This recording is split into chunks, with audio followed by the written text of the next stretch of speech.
What's up, everybody? Thank you so much for tuning in. Today we are getting into a very cool video where we're going to show off some high-end cards.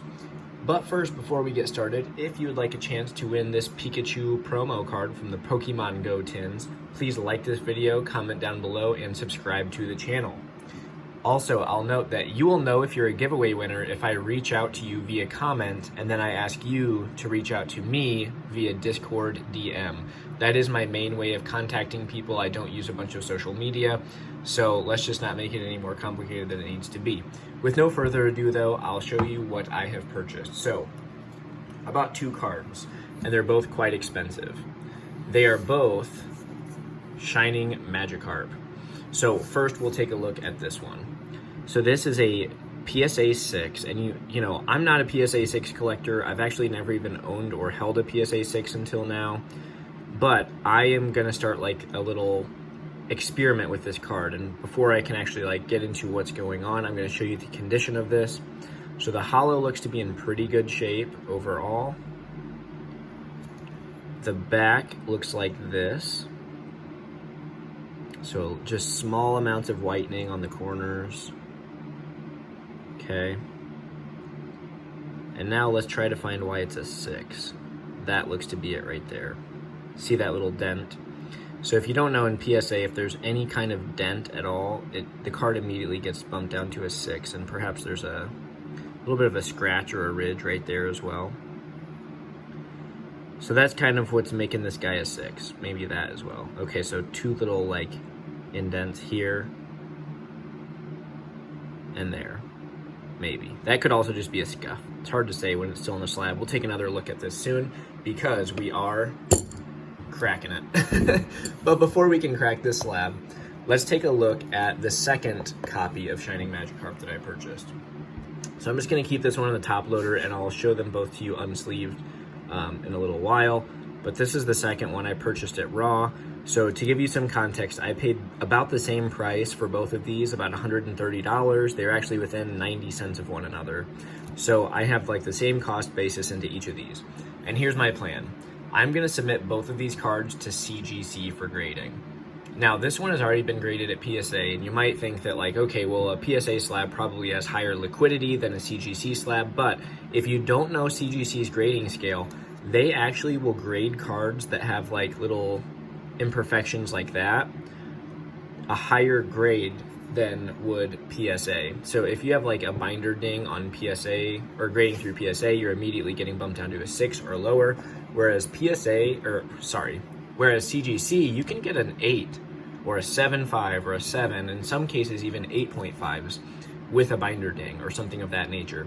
So you will definitely get a higher number potentially from CGC when grading a card of that variety. So I'm going to see which of these 2 cards does better, and then we'll go from there. Before I can get into like the intricacies of each card, let's crack this Shining Magikarp from its PSA slab, and I'm going to do that by putting it inside this plastic bag. If you've never done the plastic bag trick for cracking slabs, I highly encourage it. Now, I have cracked plenty of slabs on this channel before, not an insane amount of slabs, but I've cracked some. And what happens is you get this plastic shrapnel that just kind of shoots everywhere. So if you put it inside of a plastic bag, all the shrapnel is contained within the bag.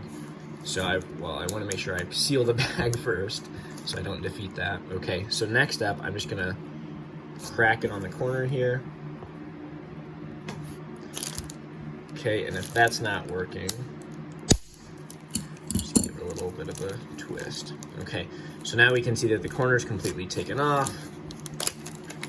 Right, I'm gonna reach in, separate that, and now what we've got to do, I'm gonna still put this back in the bag, but I'm gonna take a flathead screwdriver, I'm gonna slide it in here, and then pop it open. And then we'll have like a little bit of an opening where we can grab it, separate it, pry it further, and then extract the card.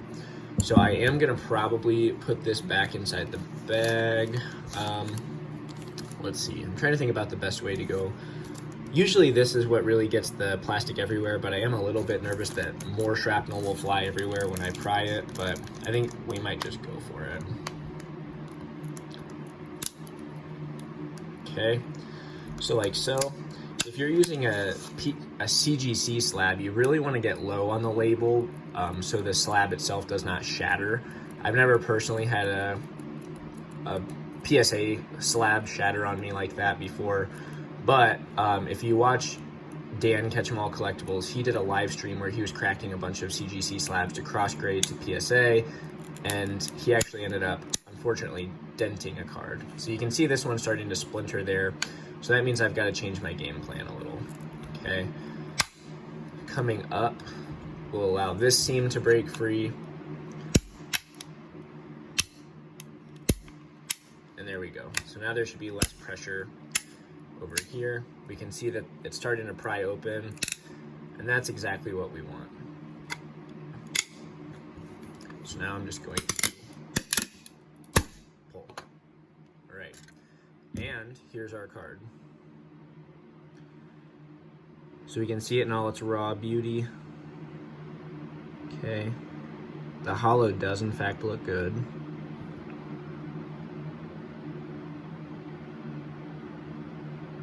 Okay, sorry for this moment of silence. I'm just kind of checking this thing out. It's a lot prettier out of the slab, to be honest with you. Okay, and here's the back. Yeah, you can definitely see that there's a little bit of a ding there. It's like an indent. Top corner's not perfect. A little bit of, it does appear to be a scratch. And then a little ridge there. So overall, I think that this, according to PSA scale, this would be a 6. I agree with their assessment of this card. So now what it really boils down to is to see how CGC grades it.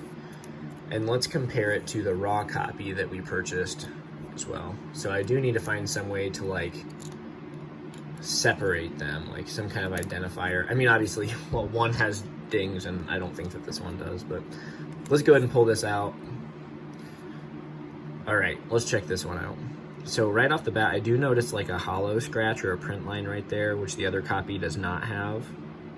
No swirls on either of them, which is kind of unfortunate, but really, really pretty card. Okay, maybe something going on there. Yeah, a little speck of something. Might have to wipe that off with a microfiber. Looks like there's a little bit of wear on the top edge. And then let's look at the back. It's pretty clean. I mean, I would probably put this as like an 8 maybe. The edge wear on the top is really what is making me think that it's possibly an 8. Ooh, what's that? So it's hard to tell, but that could be like a little bit of a binder ding there. Are you seeing that? Right here. That could be a very faint binder ding. So that could be something to look out for. To be honest with you, I think that, I haven't graded thousands of cards with CGC, but I've graded hundreds of cards with CGC. And if I know their scale, I honestly think that both of these have a shot at an 8. I do think that I'll be able to sell a CGC 8 for a higher premium than both a PSA 6 or a raw copy of this caliber. So we're gonna see though, if I, do I hit big on the cracked PSA 6? Do I hit big on the raw near mint copy graded through CGC? Do I take L's on both of them? This is gonna be like the challenge of the Magikarps, okay? Now the reason, and I probably should have mentioned this much sooner in the video, is like there's been a lot of discussion recently around slab optimization. And slab optimization is essentially just getting a card into its highest number slab. Due to the differences in grading scales between CGC and PSA, one is not worse than the other, they're just inherently different. But due to that difference, there is like this little opportunity to make sure that any given card is in the slab that will earn it the highest number.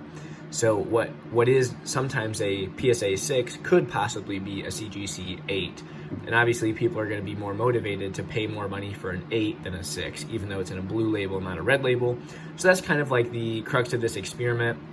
I'm going to see if I can cross this particular PSA 6 to a CGC 8, and also if I was better off buying the card raw or not. So I'm going to see if it's better to optimize a slab or to just get a decent deal on a raw card. So that's kind of the name of this game. We'll get an update on this pretty soon. I'm going to send these 2 cards along with a couple others to CGC in the very near future, and you'll get a follow-up video then.